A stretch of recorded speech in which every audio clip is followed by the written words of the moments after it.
자, 이번 시간에 성실신고 확인 제도 관련해서 665페이지가 되겠습니다. 자, 내용부터 정리를 하면 성실신고 확인 대상 법인부터 정리를 하겠습니다. 소규모 내국법인에 해당이 돼야 된다라는 건데, 지분율 50% 초과, 상시근로자 5인 미만, 임대소득, 이자소득, 배당소득이 매출액의 70% 이상인 경우에 성실신고 확인서 제출 대상 법인이 된다라는 겁니다. 자, 그 다음에 소득세법에 따라 성실신고 확인 대상 사업자가 사업용 고정자산의 현물출자 등의 방법으로 법인으로 전환한 내국법인, 요 경우에도 성실신고 확인 대상자가 됩니다. 자, 요때는 사업연도 종료일 현재 법인으로 전환한 후에 3년 이내에 내국법인인 경우에 하나입니다.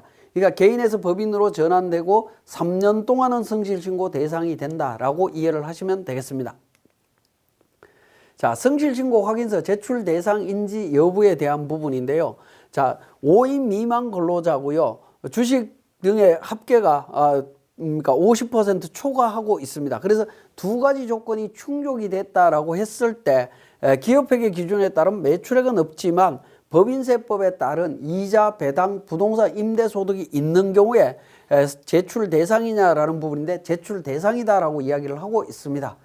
자, 그 다음에 이자, 배당, 부동산 임대소득이다라고 할 때 이자 소득에 대해서 가지급금 인정이자도 포함하는 거냐라는 부분입니다. 포함한다라는 겁니다. 그죠? 제가 이 부분은 우리 법인세 신고할 때 법인세가 아니라 접대비 관련되는 부분, 업무용 승용차 관련되는 부분 설명드릴 때 계속 설명드렸던 부분입니다. 자, 기억을 해 주시고요. 자, 성실신고 확인자, 선임신고 관련되는 부분인데요. 확인자는 세무사가 확인을 합니다. 자, 선임신고와 관련되는 경우에는 규정이 삭제됐습니다. 삭제됐기 때문에 선임신고 안 하셔도 됩니다. 성실신고 확인서 제출 및 신고기한 연장과 관련되는 부분인데, 내국법인이 성실신고 확인서를 제출하는 법인세, 과세표준 및 세액신고 기한이 1개월 연장된다. 그래서 12월 말 법인인 경우에는 4월 말까지 제출하시면 됩니다. 이때 지방소득세는 신고기한이 연장되지 않습니다. 자, 성실신고 확인비용 세액공제 관련해서 확인비용의 60%를 세액공제해 줍니다. 한도는 150만 원까지 적용받을 수 있고요. 최저한세는 배제됩니다. 농특세, 비과세 되도록 되어 있고요. 확인서 미제출 시에는 불이익이 있습니다. 신고기한이 연장되지 않습니다. 그리고 미제출 가산세가 적용되는데 산출세액의 5%만큼 가산세가 적용되기 때문에 주의하셔야 되겠습니다. 자, 그러면 지금까지 설명드린 내용을 통해서 우리 세무사랑에서 다시 정리하겠습니다. 교재 669페이지에 세무사랑 프로 운용 방법이라고 해서 성실신고 확인서부터 시작해서 내용이 나오고 있습니다. 자, 우리 법인조정에서 우리 전자신고에 성실신고라고 하는 탭이 있는데요. 자, 이 부분에 보시면 성실신고 확인자 선임신고서가 있습니다. 선임신고서는 제도가 폐지됐기 때문에 그냥 삭제하시면 되겠습니다. 작성하실 필요는 없고요. 자, 그 다음에 성실신고 확인서가 있습니다. 이 확인서는 성실신고 확인서를 전부 다 검토하신 다음에 마지막에 작성하는 거다라고 보시면 되겠고, 이때 세무사가 확인서를 작성하시면 되겠습니다. 자, 그 다음에 성실신고 확인비용 세액공제 신청서가 있습니다. 세액공제 신청서에서 F12 불러오기를 통해서 작성을 하시고요. 자, 세액공제 확인 비용 금액이 있습니다. 비용 금액 예를 들어서 300만 원을 수취했다라고 하면 300만 원의 60%, 180만 원, 세액공제 금액 150만 원 한도로 공제가 되죠. 그래서 150만 원까지 공제가 됩니다. 그러면 이제 하단부분에 단기 세액공제에서 21년 관련해서 150만 원 단기에 공제를 하시면 됩니다. 만약에 2월 됐을 때는 1차 연도부터 시작해서 2월 연도를 관리를 하시면 되겠습니다. 자, 세액공제 신청서까지 확인했고요. 자, 그 다음에 우리 교재에 보시면 670페이지에 주요 항목 명세 작성입니다. 자, 주요 항목 명세에 성실신고 확인 결과라고 하는 메뉴가 있습니다. 자, 여기에서 이제 작성을 하시는데 이 서식들은 대부분 이제 F12 불러오기를 통해서 작성을 하시면 되겠습니다. 자, F12 불러오기를 통해서 작성을 하는데, 자, 기본적으로는 주요 거래 현황과 유형자산 명세, 차입금 또는 대여금 명세, 채권 채무 명세, 선수금, 선거금 명세, 임원 현황 관련되는 부분 있습니다. 자, 주요 거래 현황과 관련되는 부분 사업장 기본 사항입니다. 사업장 기본 사항에 임차 관련되는 정보를 등록하시면 됩니다. 직원하고 차량 수 등록하시고요. 그 다음에 2번에 주요 거래 현황 나오는데 이거는 F12 불러오기를 통해서 우리 세금계산서 관련되는 정보들을 반영하시면 되겠습니다. 마찬가지로 매입과 관련되는 부분도 F12 불러오기를 통해서 반영하시면 자동으로 작성이 됩니다. 큰 어려움 없고요. 자, 주요 유형자산 명세도 F12 불러오기를 통해서 작성하시면 됩니다. 그러면 관련되는 계정이 나올 텐데 선택하신 다음에 확인 버튼을 눌러주시면 됩니다. 건별 자산이 5천만 원 이상인 유형자산만 반영을 하시면 되겠습니다. 그렇게 반영하시면 포크레인하고 건물과 관련되는 부분 나옵니다. 여기에 주소 수량 관련되는 부분 정보 등록하시면 되겠습니다. 차입 대여와 관련되는 부분, 차입금과 관련되는 부분 F12 불러오기를 통해서 반영하시게 되면 뒤에 차입금 관련되는 정보 나옵니다. 자, 반영해 주시면 되겠고요. 차입 일자 관련되는 부분 등록하시고요. 자, 연간 지급이자 정보도 나오는데요. 지급이자 관련되는 부분은 우리 계정별 원장을 찾아서 등록을 하시면 되겠습니다. 자, 우리 원장을 한번 확인을 해 보도록 하겠습니다. 자, 합계잔액 시산표를 통해서 합계잔액 시산표보다는 우리 계정별 원장에서 제가 관리를 그렇게 처리를 했는지는 모르겠습니다만은 한번 보시면 지급이자 관련되는 부분 951번이죠. 자, 이렇게 조회를 하게 되면 농협과 관련되는 이자, 국민은행과 관련되는 이자 480만 원 나와 있네요. 그죠? 뭐 다른 이자들 이렇게 같이 섞여져 있는데요. 자, 요 이자와 관련되는 부분들을 거래처별로 관리를 했다면 연간 이자 적을 수 있겠죠. 자, 240만 원에 대해서 뭐 480만 원이다. 이자가 있으면 적으시면 됩니다. 자, 차입 일자 2016년 6월 6일이라고 되어 있습니다. 0606해서 등록하시면 되겠고 상환 일자 있으면 적으시면 됩니다. 자, 대여금과 이자 수익 명세 관련되는 부분도 F12 불러오기를 통해서 대여금 반영하시면 됩니다. 자, 계정 과목 있으면 반영하시면 되겠고요. 없으면 그냥 넘어갑니다. 자, 그 다음에 채권 채무 관련되는 부분도 마찬가지로 F12 불러오기를 통해서 매출 채권 명세 반영하시면 되겠고 매입 채무도 마찬가지가 되겠습니다. 선급 선수금도 마찬가지 개념으로 등록을 하시면 됩니다.